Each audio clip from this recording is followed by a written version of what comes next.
Greetings and salutations. It is I, Mr. Nothing, the museum curator of the weird and the strange, and the host who might be a ghost.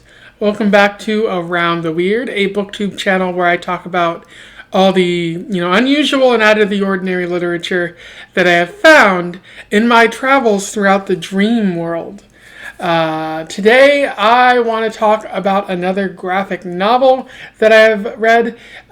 You might have known about it if you watched my my TBR video for November. Something that I've heard of for a while, and I've heard a lot of good things about. It's a graphic novel about dreams, about superheroes. And about being in prison for quite a long time. I am talking about Neil Gaiman's The Sandman, Volume 1, Preludes and Nocturnes. It's by Neil Gaiman. There's a bunch of artists, Sam Keith, Mike Dringenberg, and Malcolm Jones III. A lot of people associated with this. But it's mainly Neil Gaiman's story that he brought to life, and this was written in like 1988, I believe.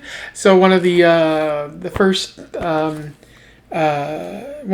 things that Neil Gaiman wrote, and he really hit it out of the park because it's a solid story. It's very interesting. It just there are a few issues that I have that I'll talk about later, but. Nothing that drags it down in any sort of way. So an interesting cover. It looks like there's a face going on there and eyes that are bleeding. No idea what that is. So this is Volume 1. I got it at my local library. Don't forget to patronize your local libraries. They have fun and interesting things for you to enjoy. And I intended for this to be a little mini-series that I do about each volume because I think the library has them all. And I'm going to continue doing that. I enjoyed the first book enough to want to check out the rest. And so if you're interested in the Sandman, stay tuned. I'll eventually get to the rest. I don't know when or where, but I'm certain I will. For those that don't know, Neil Gaiman is a very prolific author. I think he's one of the cult favorites out there, especially among those who live on the internet, because he's strongly involved in comic books, and he wrote Sandman, which I heard about a lot. I never really looked into it, so I didn't really know what to expect from this. But I've always heard that the Sandman is one of the best graphic novel stories ever written, which is a lot of high praise. But I am familiar with some of Neil Gaiman's other work. I read American Gods, and I think in one of my my tag videos where I talked about my favorite literature, I said that was like one of my favorite 21st century books. Neil Gaiman writes a lot of complex, thought-provoking stuff. This is a good example of it. It's sometimes, and like one of the things is he doesn't treat the reader like they're stupid. That can be both good or bad, because if if you're not a highfalutin academic type, you might not understand what's going on in Neil Gaiman's work all the time. It can be hard to grasp, at least on first glance, and maybe on the second and the third. I don't think I've fully grasped everything there is to grasp from American Gods, and I don't think I fully grasped everything there is to grasp from The Sandman, Volume 1 at least.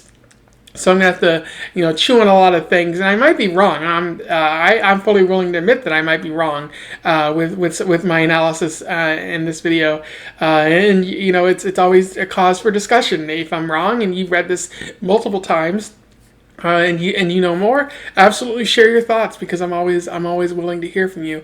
But I would say Neil Gaiman is an author who deserves the praise that he gets. So that's good. And so without further ado, let's get into this. I'll do a little summary, a little analysis, and we'll move on from there. The Sandman Volume 1, Preludes and Nocturnes, starts in 1916. It starts with Roderick Burgess, who is a criminal type, who is hoping to do a spell or something that captures death. essentially trying to summon death so that they can have master over it and gain more power in whatever way they want. Unfortunately, the spell fails and they capture another unknown magical being who refuses to share any insight about who they are or their powers. So instead, Burgess takes the magical being's stuff and just leaves them locked in a cage of sort that they can't escape. And Gaiman also talks about some other people who, around the time the magical being got captured, had trouble getting to sleep. And life was pretty difficult for them. So maybe this magical being is associated with sleep. And eventually years pass, and Burgess's son, Alexander, is kind of really upset because he was hoping to get some power or influence from this magical being, but didn't provide any.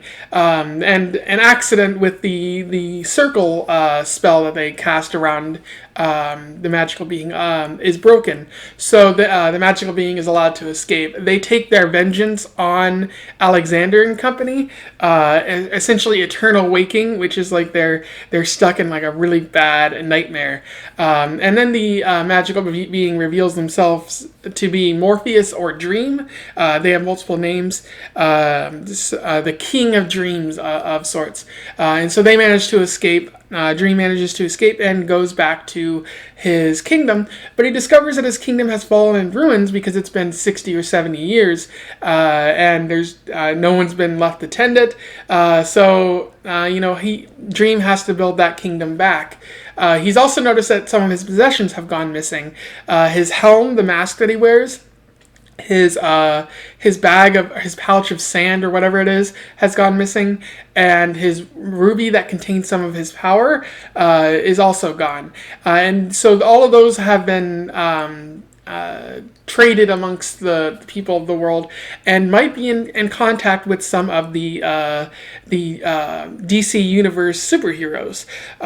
So he goes after his magical pouch at first, which is in possession of John Constantine. John Constantine reveals that his ex-girlfriend stole it, and they go to her house, solve the problems that come up there, and he gets his magical pouch, and Dream helps John Constantine get a decent night's sleep as a reward. So that's nice. Next, Dream goes to Hell in order to get his helm back, his mask. And he runs into Lucifer Morningstar, but he discovers that Lucifer is no longer the sole king of Hell. There are two other kings of Hell due to a civil war. Things have changed greatly since Dream was last in Hell. Morpheus, the Dream, manages to find the demon who has his helm. He engages in a contest of wits, which he wins, and then he attempts to leave Hell. Lucifer's like, "Why would I let you leave Hell? You're no longer a welcome guest." But Dream reveals that, without dreaming, without the power of dreams, the people, you can't effectively torture the people in Hell because they can't dream of heaven. And Hell, Lucifer properly realizes that and lets Dream go.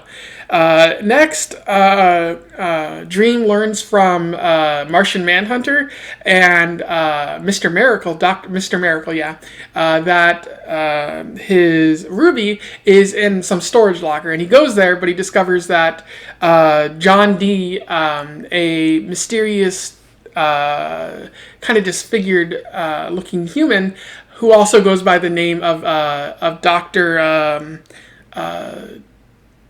something or other. I'll put it right here. But he's antagonized the Justice League in the past, and he's been using the ruby to manipulate dreams. And so Morpheus can't get that. He can't get the ruby because it's no longer in his control. He ends up having a battle with John D in the dreamscape, and John D ends up trying to blast Morpheus with the ruby, but Dream just ends up gaining his power back, and then he has a long conversation with John D, and ultimately decides to return him to Arkham Asylum, and both Scarecrow and John D managed to have a decent night's sleep, despite the fact that there are people screaming in terror in Arkham Asylum. And so at that point, Death or Dream comes upon his sister, Death, and they have a conversation about how Dream is filled with self-doubt and he doesn't know the world anymore. And Death like calls him out and is like, "You're being a pushover. Like, where is the Dream that I used to know, who was filled with confidence despite the world being unsure?" And she takes him on her rounds and like helping people get into the afterlife and dealing with their death. And Dream develops self-confidence from that, like, because death is like, people are no longer accepting of death as they were 1,000 years ago. But death still does her job and manages to make people feel comfortable. And so that's about where the story ends, with Dream assured that maybe life will be better for him down the road, even though things seem kind of shaky right now. In terms of analysis, there's a few things that I want to talk about here. I really like the sense of the new confusing world that exists for Dream.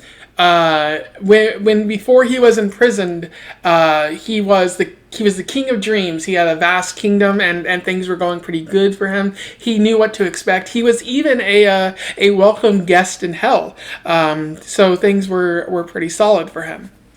However, he goes through his imprisonment, and then he comes out a bit confused. He sees that his kingdom has fallen, his castle is in disrepair. Things aren't what he expects them to be anymore. Dreams no longer work, because sometimes people have trouble dreaming, and he finds that like John Dee is using his powers for evil, and he also notes that like hell has kind of changed because it's no longer ruled by Lucifer. It's ruled by two other people, so that's changed greatly as well. And so there's a sense of confusion. And the vibe that I got was that this was like a story of an ex-con getting out of prison and discovering that they haven't adapted to the world as well. That it's changed and there doesn't seem to be a place for them anymore. I don't know if Neil Gaiman was going for that vibe, but it fits perfectly here. And you could very easily like change some small details and it would fit with that whole ex-con vibe. So I really like what Neil Gaiman did there, intentionally or not, but I like to see how like that struggle and that self-doubt that forms as a result of the changing world, and how Dream is trying to deal with all that. Another thing I really love is the art style in this graphic novel. I say that about a lot of the graphic novels I read, but if it's really good, it's really good. And I'm putting them throughout this video just so you can get a feel for them. One thing I like is Dream's art style. It kind of differs throughout the graphic novel. You have him kind of shifting from some like goth emo teenager looking dude to like this scary like harbinger of evil, or harbinger of dreams even. I also got vibes, if you've seen the movie The Crow, I'll put a picture of what that looks like. But at times he does kind of resemble the Eric character in that, Bruce Lee's child, whose name I'm forgetting, Brandon Lee. I got vibes from that, and it seems like, and it's kind of weird because I don't think The Crow came out until after Sandman, so it may have been like inspired. The Crow may have been inspired by Sandman. I don't know for sure, but it's a pretty interesting art style, and at times it seems to bleed into the pages, kind of representing dreams. So it seems the artist knew what they were doing and knew the theme that they had to go for, and it really sells this story. I also really love the final chapter, the epilogue, where Dream and Death talk to one another, and Dream's saying, I have this self-doubt. Nothing is as I recognize it anymore. I don't know if there's a place for me here. And Death just kicks his ass and is just like, why are you saying this? This is not who I thought you were. You've become soft, brother.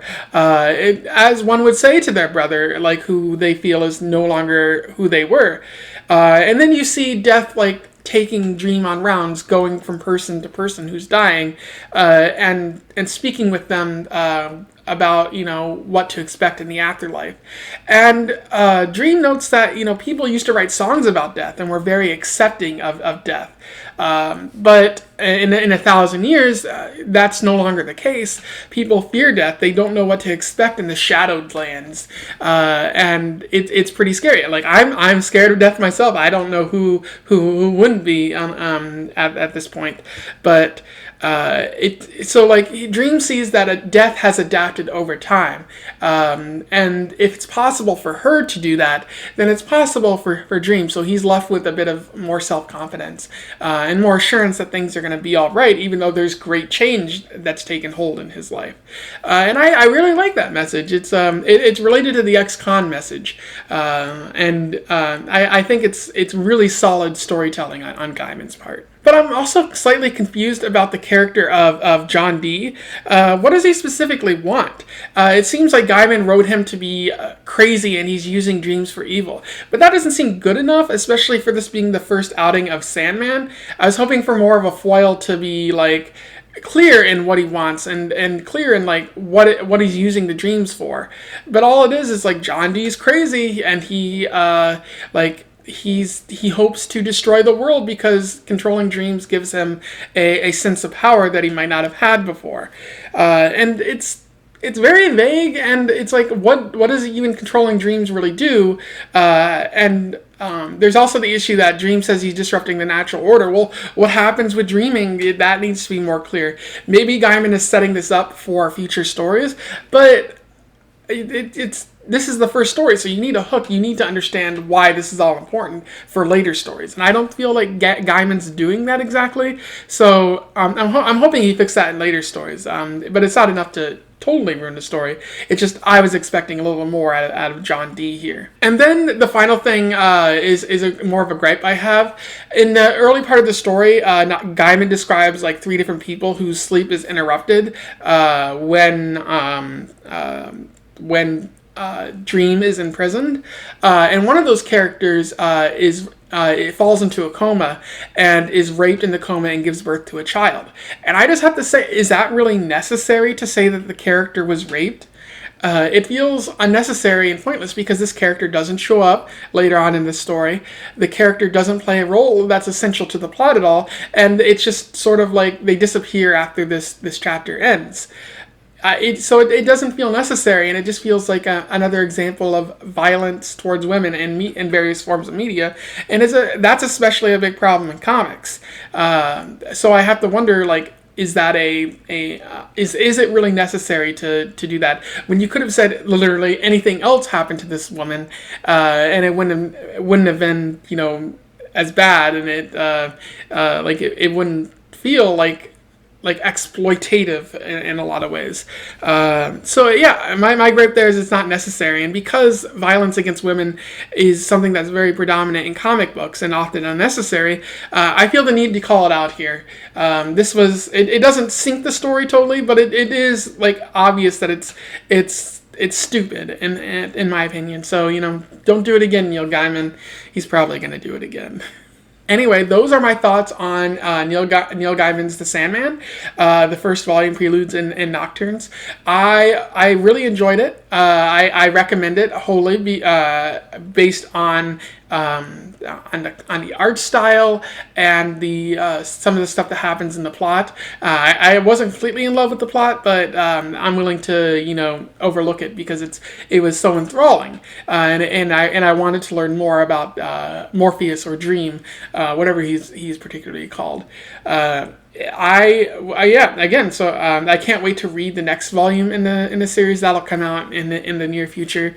If you have anything to say about what I said in my review, feel free to comment below. Again, I would love to hear from you and have a discussion about what I may have missed and some of the themes that Gaiman was talking about that I just didn't pick up this time around. Don't forget to like, share, and subscribe so that we can, bring more people in and talk about Sandman. Follow me at Around the Weird on Twitter. That'll always be fun. And until then, I wish you the best of luck in your weird and dreamy travels. Farewell.